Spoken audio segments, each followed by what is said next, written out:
Maraming mga netizens ang hindi napigilang maawa sa PBB housemate na si Esnir matapos hindi piliin ng mga naunang housemates na maging final duo nila. Matatanda ang nagkaroon ng final duo formation task ang mga housemates, kung saan kinakailangan nilang balansehin at itawid ang mga litrato ng mahal nila sa buhay nang walang nahuhulog. Dito ay nanguna sila Ralph, Shuvi, Clarice at Dustin, habang si Esnir naman ang pinakahuling nakatapos ng challenge.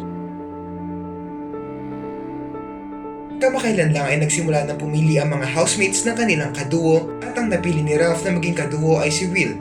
Ang pinili naman ni Shuvi ay si Clarice at ang pinili ni Dustin ay si Bianca. Naging kaunti na lang ang pagpipilian sa mga housemates at marami ang naawa sa naging sitwasyon ni Esnir, lalo pat sa mga naunang pumili ay walang nakaisip na maging kaduo siya.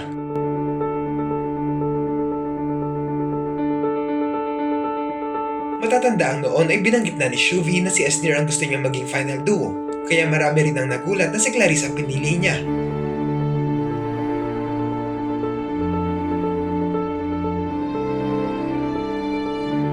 Ayon sa ibang mga netizens, si Esnir ang isa sa mga malaking rason kung bakit marami ang sumubaybay sa PBB noong una pa lang. Siya ang talagang nagbigay saya sa bahay ni Kuya at dahil sa pagkakakilala sa kanya, marami ang gustong maging final duo siya. Pero lahat ng ito ay tila nawala noong napunta siya sa huling pwesto ng final duo formation task.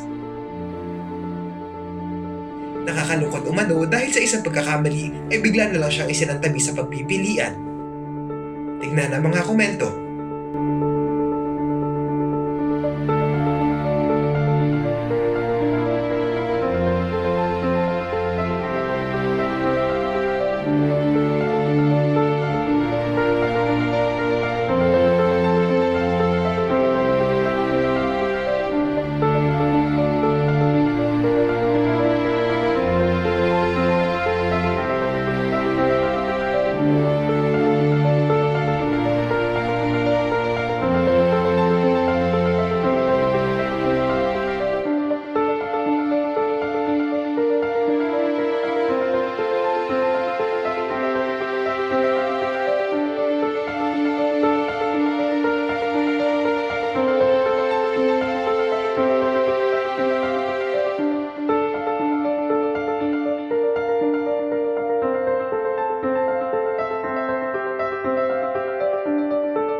Ano ang masasabi nyo rito?